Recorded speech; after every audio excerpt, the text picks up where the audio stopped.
Microsoft making strategic moves as it gears up for its Build 2024 event next week. And one move being in its video game sales strategy. The software company reportedly aiming to release the coming installment of Call of Duty to its subscription service. For more on what's new in tech, we have Bob O'Donnell, TECHnalysis Research President and Chief Analyst, joining us now. Bob, it's good to see you. So let's start there, Bob. And by the way, this was the Journal reporting this, that yes, Microsoft's going to add the latest installment of that powerhouse franchise Call of Duty to its Game Pass subscription service at lunch, Bob, instead of, selling it a la carte. What did you make of that, Bob? Big deal, no deal? How did you see it?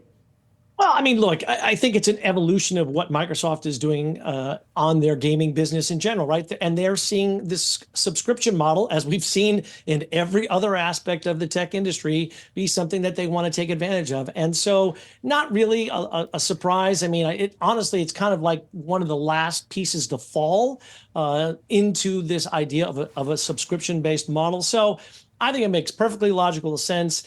Increasingly, that's what we see. It's almost impossible to find something you can buy on its own now when it comes to software anymore. So not a surprise, and it's a way for them to get more excitement around Game Pass. Bob, at the same time, this was something that Bobby Kotick of Activision Blizzard was resistant to, right, over time. Now he's not there anymore. Does this do anything to the Activision franchise or the Call of Duty franchise in terms of a hit to reputation at all because they were so resistant? Or because as you said, everybody's doing it now, it's not really going to matter? Yeah, I don't think it hurts Activision at all. I mean, it was going to happen eventually, whether those guys wanted it or not, because the outside world, again, everybody's moved to this kind of a model. So, I just feel like this is something that would have happened eventually, and they're just making the decision to do it now, and they feel like they have the opportunity, like you said, since things have changed there. And again, it's all about getting more subscribers. At the end of the day, it's as simple as that. And so in the same way that, Netflix has got to have new shows and everybody else has got to have new content to get people to keep motivated, to maintain those subscriptions, this is the exact same thing. And again, consumers are used to it now. You're not making it any different from anybody else. No game feels better because it's not on a subscription. I mean, I don't think people think that way anymore. And Bob, as we mentioned, sticking with Microsoft, next week is the company's big Build conference. I know you're going to be watching. This week was OpenAI and Google. Next week, it's Microsoft's turn to talk AI. And front and center there, Bob, certainly there's going to be a lot of talk about Copilot. That's Microsoft's AI assistant. And, it is early days, Bob, but certainly, there are investors and analysts on Wall Street who are excited about that tool and kind of the potential growth and adoption. What do you think? Well, look, I mean, Microsoft jumped out on this early on, right? We saw OpenAI do the ChatGPT thing about 18 months ago.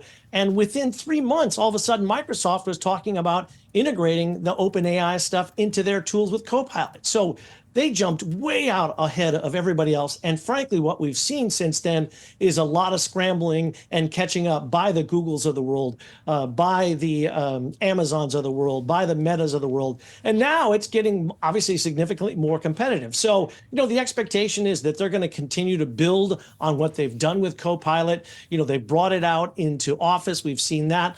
I expect to see that get developed further. So, I mean, they're going to keep building on the thing that they started and integrate it. And I think, one of the big stories that's going to be interesting to watch over time for Microsoft and all these players is, hey, you know what? We've been talking about proof of concepts and all this kind of stuff. Let's see it in actual production. And so what I expect is that you're going to see them talking about, are there new tools potentially that that companies can use to make the process of integrating this stuff into their environment easier? Because the reality is there's a lot of companies out there who are super excited about this, and they've tried some things here and there, but to move that from, hey, we're playing around with it, to actual production is much harder.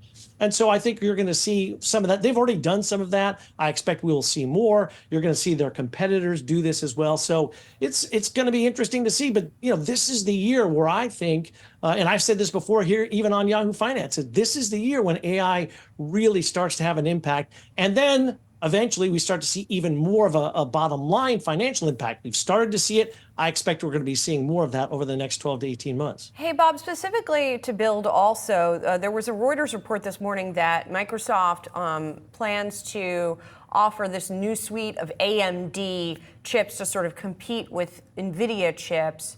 What are sort of the implications of that for everyone concerned? Well, look, I mean, to be honest with you, I'm kind of surprised it's taken them this long. I mean, everybody is doing this, right? I mean, everybody is looking at AMD because NVIDIA makes incredible products. People love it, but nobody likes when there's one company that completely and utterly dominates. And so that's why you've seen so much focus on, additional players and additional competitors and additional alternatives. AMD has been out there plugging this story for a while. They make great products. And from the people who've been really diving in deep into this stuff, they're saying, look, they actually absolutely can be competitive with NVIDIA. So it just makes completely logical sense for Microsoft to do it.